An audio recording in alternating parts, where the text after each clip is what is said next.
Made a bunch of progress on the New Year's and Christmas time for universal symbology. So I've been hard at work. Just filled up some more content for this section. One very obvious thing I've discovered is that this part here, the point, is like a placeholder. It's as abstract as possible. So whatever this is, whatever the point is consistent with the line represents consistency. And the squiggle represents inconsistency, chaos, order. So that would actually be a sentence, a statement, where point consistent with point. And in this case, it would be anything, really.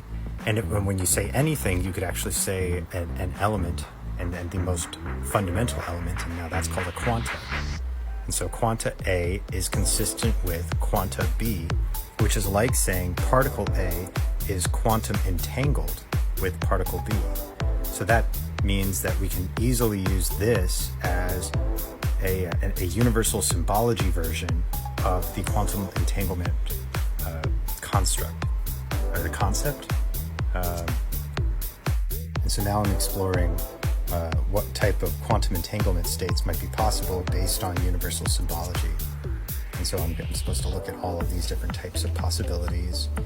And so this is interesting because these are saying these are quantum entangled. So I surmise that these mean that they're not quantum entangled, because it's basically saying chaos. It's inconsistent.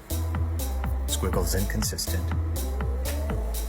But then there's these things where what happens if there's nothing here? And I've been worried about that, or concerned. And then I thought, well, what about the paper canvas rule, where we're looking at a canvas, and in this case, this whiteboard is the canvas. And so here we have a paper as a canvas, as a representation of it. And that would be a dot with a circle around the dot. And so we have the left side of the paper, the right side, the top, and the bottom. We have the on the paper, in context of the paper, and we have outside of context of the paper. And so that's where I'm going with context here, with the first, second, and third orders of context. And I'm not really sure if the orders that I'm coming up with here are actually like in terms of priority. I could easily be wrong, but regardless of the number order, these three definitely exist. And the reason why is because we do have a top, we do have a bottom. That's a type of hierarchy, because one's higher than the other one for an hierarchy. We have the left and right, and I think that left and right is temporal, or matches for temporal the most. Top and bottom is spatial, because it's actually, top and bottom correlates to the notion of this zooming in and out, as well as up and down. And that's still spatial, because I'm moving around in space, not time. But then again, right, I'm moving left and right, so I'll have to figure that out. And I'm also surmising that inside and outside could be scalar, and so what that has to do is scale. And so, but that could also be perspective.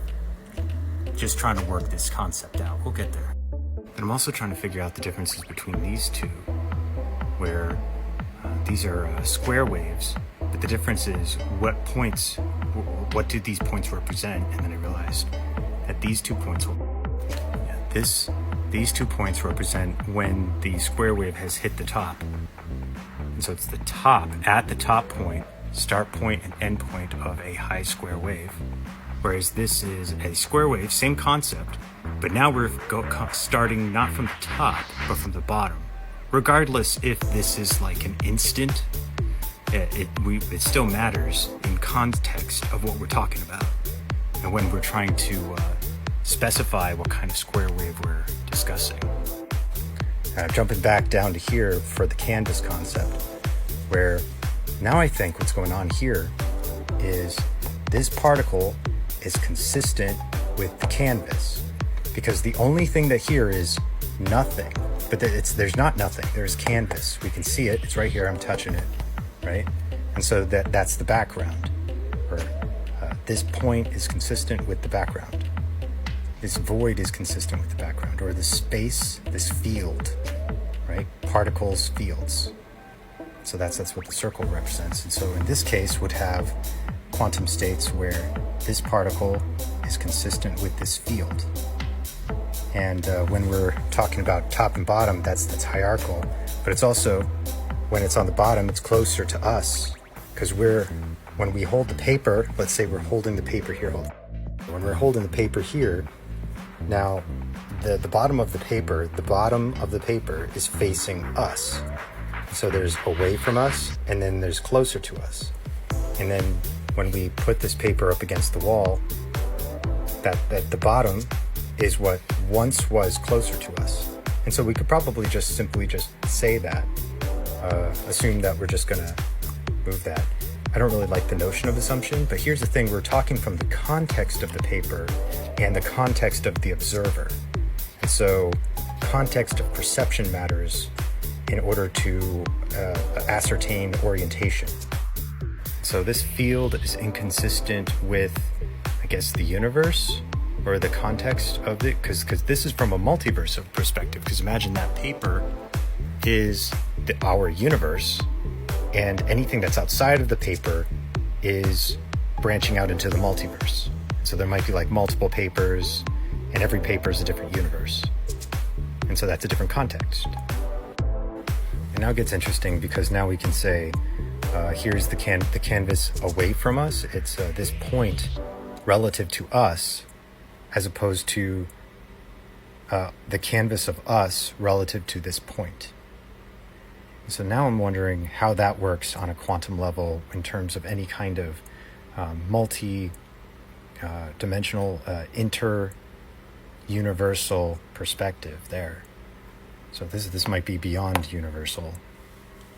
We'll see. So far I've just been thinking from context of canvas. I've never really thought of outside of context of canvas. And then I'm starting to try to figure out, okay, what happens when we do crazy stuff like this? Ooh, we're so crazy. It's simple, right? And so that should be possible. So this consistency is consistent with this consistency. I don't know.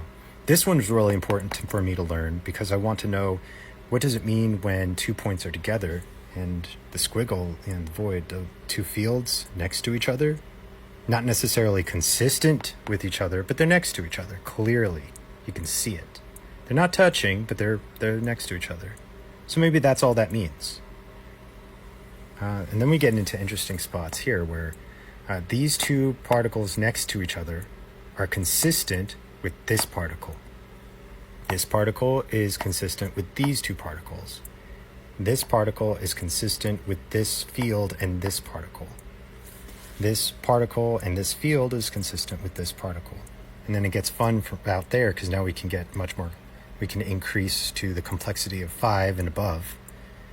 And so this particle that is inconsistent with this particle and is consistent with this particle.